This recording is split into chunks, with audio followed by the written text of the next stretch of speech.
तैयार रहिए। स्टार्ट। वाद तथ्य।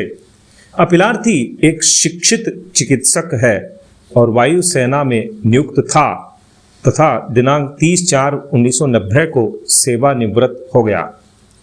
प्रत्युत्तरदाता भी एक योग्य शिक्षिका थी और केंद्रीय विद्यालय में नियुक्त थी और वर्तमान में सेवानिवृत्त है। दोनों का विवाह दिनांक 10/3/1963 को हिंदू रीति रिवाज से संपन्न हुआ, जिनसे 2 पुत्री व 1 पुत्र उत्पन्न हुए, जो उनके संयुक्त जीवन में ही विवाहित हो गए। जनवरी 1984 तक दोनों पक्ष अमृतसर में ही रहे, किंतु इसी समय अपीलार्थी का ट्रांसफर मद्रास में हो गया।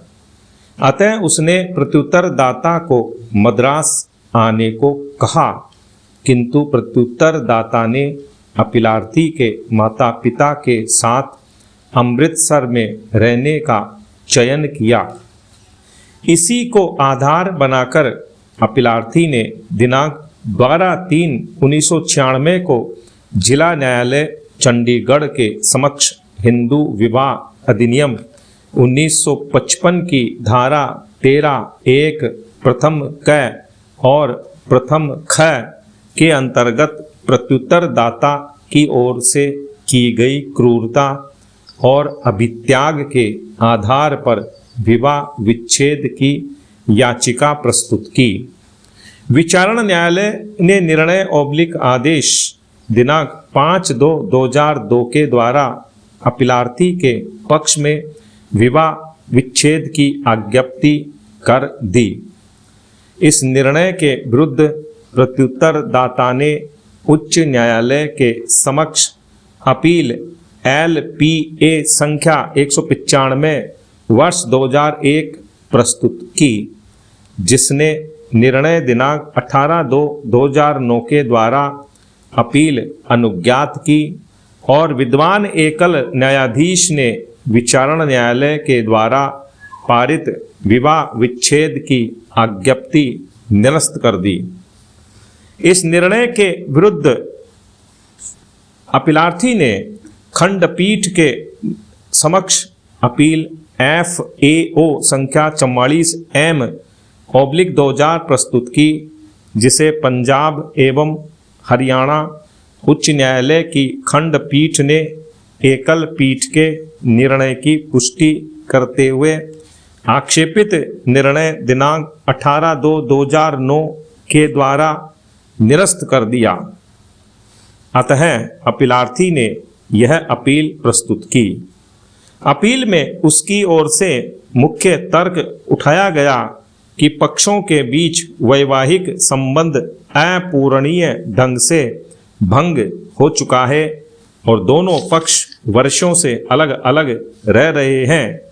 इसलिए न्यायालय अनुच्छेद 142 के अंतर्गत शक्ति का प्रयोग करते हुए अपरिहार्य विच्छिन्न विवाह के आधार पर विवाह विच्छेद की आज्ञप्ति पारित करे।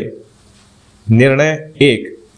इसमें कोई संदेह नहीं है कि क्रूरता और अभित्याग हिंदू विवाह अधिनियम 1955 की धारा 13(1) के अंतर्गत विवाह विच्छेद का एक वैध आधार है, किंतु इन्हें उस पक्षकार के द्वारा साबित किया जाना आवश्यक है जो इनके आधार पर विवाह विच्छेद की मांग करता है।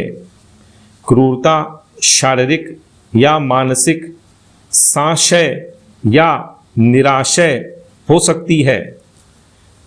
शोभा रानी बनाम मधुकर रेड्डी 1988 1 SCC 105। लक्ष्मण उत्तमचंद कृपलानी बनाम मीना उर्फ मोटा AIR 1964 SC 40 के मामले में इस न्यायालय ने पूर्व के विपिन चंद्र जय सिंह बाई शाह बनाम प्रभावती AIR 1957 SC 176 में दिए गए निर्धारण का अनुसरण करते हुए अभिमत दिया कि धारा 13(1) प्रथम क और प्रथम ख के अंतर्गत अभित्याग के तथ्य को स्थापित करने के लिए निम्न 4 शर्तें पूर्ण होनी चाहिए। 1. अलगाव का तथ्य। 2. अभित्याग का आशय। 3. उसके या उसकी सहमति की अनुपस्थिति। और 4. उसके या उसकी अभित्याग के युक्तियुक्त कारण दर्शित करते हुए आचरण की अनुपस्थिति। पुनः अनुसरित देवनंदा तमूली बनाम काकुमोनी कटके 2022 5 SCC 459। 2. इस मामले में विद्वान एकल पीठ ने निष्कर्षित किया है कि अपीलार्थी याची क्रूरता और अभित्याग के आधारों को साबित करने में विफल था। खंडपीठ ने निष्कर्षित किया था कि अपीलार्थी और प्रत्युत्तरदाता दोनों अपने परिवार एवं माता पिता के साथ 21 वर्षों तक चंडीगढ़ में रहे। प्रत्युत्तरदाता अपीलार्थी के मद्रास के ट्रांसफर के पक्ष में नहीं थी। वह स्वयं का ट्रांसफर भी मद्रास नहीं करवा सकती थी, इसलिए उसने चंडीगढ़ में रहने का निश्चय किया। विराम।